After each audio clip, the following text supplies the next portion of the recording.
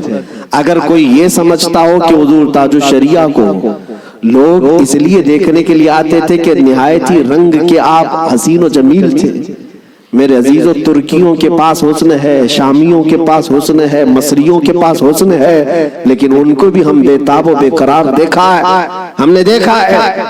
اسی وقت ہم نے، میرے پڑھنے کا زمانہ تھا، ان ترکیوں سے میں نے پوچھا تھا، وہ صحیح طریقے سے عربی بھی نہیں جانتے اور صحیح طریقے سے انگلش بھی نہیں جانتے، لیکن ٹوٹی پوٹی جو بھی ان کو عربی آتی، ہم نے پوچھا ان کو جانتے ہو، ان کو جانتے ہو، ان کو ملنے کے لیے تم دوڑے آئے؟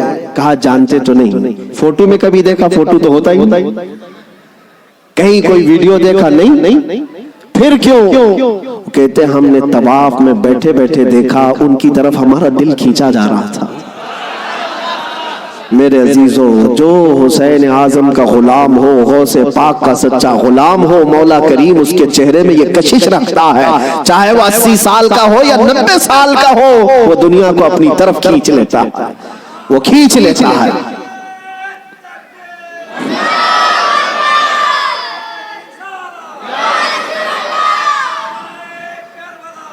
اب آؤ میں آپ کو بات بتا دوں، مر جانا، کٹ جانا، یہ ہماری انتہا نہیں ہے۔ اگر کوئی یہ سمجھتا ہے کہ ہمیں پھانسی دے کر کے یہ ختم کر دے گا تو اس کی خام خیالی ہے۔ یہاں پر انگریزوں کا دور تھا، 100 سال تک یہ اتنا ظلم کرتے رہے، ہندوستان میں آج بھی وہ تاریخ رقم ہے، لیکن سب سے زیادہ انہوں نے اگر کسی پر ظلم کیا تو مسلمانوں پر ظلم کیا انگریزوں نے، اور ان کو بھی آپ میں بتاؤں، آج پھر وہ دور ہمیں نظر آ رہا ہے ظلم کا، کسی ایک خاص کمیونٹی کو ٹارگٹ کرنا۔ انگریز ڈرتے تھے کس سے جانتے ہیں؟ جن لوگوں سے وہ ڈرتے تھے وہ کالا پانی کی سزا دیتے تھے، انڈمان نکوبار، جزیرہ انڈمان کو بھیجتے تھے، لیکن جزیرہ انڈمان نکوبار میں جو جیل ہے جہاں بھیجتے تھے، وہاں سب سے زیادہ اگر کسی کو انہوں نے بھیجا ہے تو وہ علماء اہل سنت کو بھیجا ہے۔ یعنی آج سے 100 سال پہلے بھی انگریزوں کے خیمے میں کھلبلی تھی تو علماء سے ہی تھی، حق بولنے والے علماء ربانیین، اور پھانسی پر چڑھایا ہے 30,000 علماء کو اہل سنت و جماعت کے۔ ایک بات میں آپ کو بتانا چاہتا ہوں، علامہ کفایت علی کافی رحمت اللہ علیہ، مراد آباد شہر کے رہنے والے ایک عاشق رسول، ان سے انگریز اتنا ڈرتے تھے کیونکہ جانتے تھے کہ ان کی زبان سے نکلے ہوئے کلمات سے اچھوں کے دل بدل جاتے ہیں۔ ان کو پتا ہے عالم ربانی، عالم حقانی کی زبان کو وہ توپ سے زیادہ اہمیت دیتے ہیں، کوئی توپ اور بندوق سے مارے اس سے زیادہ اہمیت ان کو ایک عالم ربانی کی زبان سے نکلے ہوئے حق جملے۔ اسی لیے کفایت علی کافی کو گرفتار کرنے کے لیے جانتے ہیں کتنے لوگ آئے تھے؟ انگریز فوج کے 3,000 لوگ آئے تھے ایک عالم کو گرفتار کرنے کے لیے۔ ہمیشہ دنیا کے ظلم نے یہ بتایا ہے کہ یہ بزدل ہوتے ہیں، ہمیشہ بتایا ہے انہوں نے کہ باطل خیموں میں اکثر مادہ ہوتے ہیں، ان میں شیر نر نہیں ہوتا۔ ایک اہل سنت و جماعت کے عالم ربانی کو گرفتار کرنے کے لیے 3,000 کی فوج آئی اور گرفتار کیا، اور انہیں گرفتار کر کے سزائیں کیا دی تھی جانتے ہیں؟ ان کے جسم پر گرم استری پھیری جاتی تھی، اور جب ان کی چمڑی جل جاتی تھی تو نمک چھڑکا جاتا تھا۔ یہ کفایت علی کافی رحمت اللہ علیہ تقریباً 1 ہفتے تک انہیں سزائیں دی گئی اور پھر کہا جانے لگا کہ تم فتویٰ بدل لو، تم اپنی باتیں بدل لو، ہم اپنی حکومت میں تمہیں اہم عہدہ بھی دے دیں گے اور ماہانہ وظیفہ بھی جاری کر دیں گے۔ مگر وہ کفایت علی کافی عاشق رسول تھے، بازار مصطفیٰ میں بکا ہوا غلام پھر کسی انگریز کے ہاتھ میں کیسے بک سکتا ہے؟ میرے عزیزوں، وہ کفایت علی کافی اعلیٰ حضرت سے پہلے کے ہیں، اعلیٰ حضرت سے پہلے کہ 1857 کی بات کر رہا ہوں، غدر جس کو کہتے ہیں انگریز، اس وقت کفایت علی کافی سے کہا ان لوگوں نے، آپ نے کہا میں اپنے جملوں کو اور اپنی زبان کو بدل لوں، وہ بھی میرا دین اتنا ہلکا اور سستا نہیں ہے، میرے جسم کو ابھی تم نے صرف استری سے پھیرا ہے، اگر ٹکڑے بھی کر دو تو میں اپنے اسی عزم پر باقی رہوں گا، اس لیے کہ کربلا کی داستان ہم نے بھی پڑھی ہے۔ میرے عزیزوں، کفایت علی کافی رحمت اللہ تعالیٰ علیہ کو 7 دن کے بعد تقریباً ایک چوراہے پر پھانسی کے لیے لایا گیا اور سارا مجمع بھی تھا، پھانسی پر آپ کو چڑھایا گیا، اور اس عاشق رسول سے انہوں نے کہا تھا کہ اگر کوئی آخری خواہش ہے تو بتاؤ۔ ایک سچا عاشق رسول یہ نہیں کہتا کہ بیوی کو دیکھ لوں، بچوں سے بات کر لوں، جائیداد پراپرٹی کی وصیت کر لوں، بلکہ وہ کہتا ہے عاشق رسول پھانسی کا پھندا لگنے سے پہلے خواہش یہ ہے کہ ایک بار نعت رسول پڑھ لوں۔ اور پھر کہا گنگناتے ہوئے، کوئی گل باقی رہے گا نہ چمن رہ جائے گا، پر رسول اللہ کا دین حسن رہ جائے گا، اطلس و کم خواب کی پوشاک پہ نازاں نہ ہو، اس تنے بے جان پر صرف خاکی کفن رہ جائے گا، سب فنا ہو جائیں گے کافی وہ، لیکن حشر تک نام حضرت کا زبانوں پر چلن رہ جائے گا۔